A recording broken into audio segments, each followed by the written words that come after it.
Denver's abandoned buildings could be getting cleaned up, and committee members heard an update on bridges along the South Platte. Here's what happened this week on The Gavel, your weekly Denver City Council wrap-up. The city could be changing the way it handles abandoned buildings and lots. On Tuesday, the Land Use Committee sent to the full council a new set of rules regarding how the city would deal with derelict and abandoned properties. Neglected buildings reduce the amount of available housing and could also be safety hazards. Properties are a significant burden on city resources and public health and safety, from 911 calls to 311 calls to calls to council districts. People are breaking into these properties, starting fires, and attracting crime.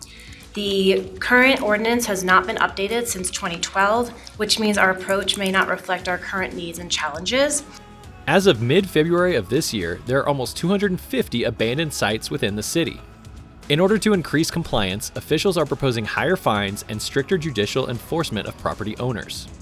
Owners would receive a notice to submit a remedial plan that they'll have to complete within 60 days.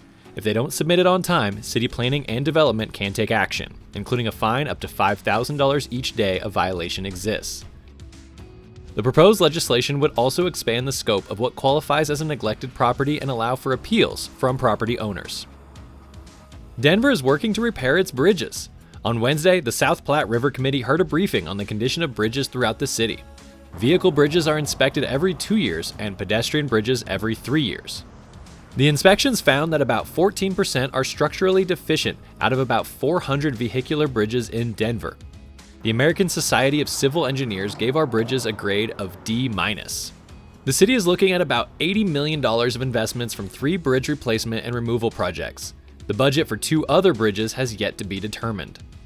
When we reach the point of the bridge being closed due to its structural condition, there's a lot of permitting and design that takes place, and that can take upwards of 2 to 4 years depending on the complexity of the project. So getting ahead of these potential closures is of utmost importance.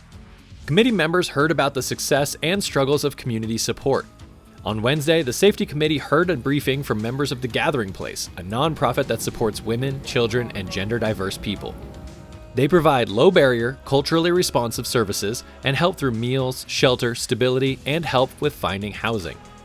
Last year, they supported almost 5,000 adults and made 52,000 meals and got 200 families moved into housing.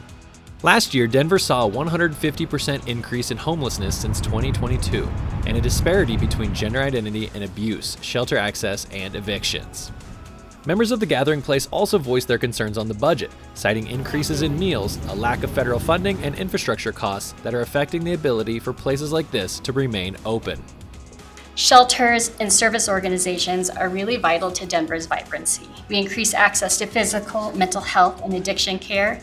We invest in the social determinants of health, and we're a continuum of services through collaboration between providers and partners. You can find links to City Council meetings, schedules, agendas, events, and news at denvergov.org/citycouncil. Denver City Council meets every Monday at 3:30 at the City and County Building Council Chambers, or tune in live on Denver 8 or Zoom. Be sure to follow us on X, Facebook, YouTube, and Instagram for Denver news, events, and information.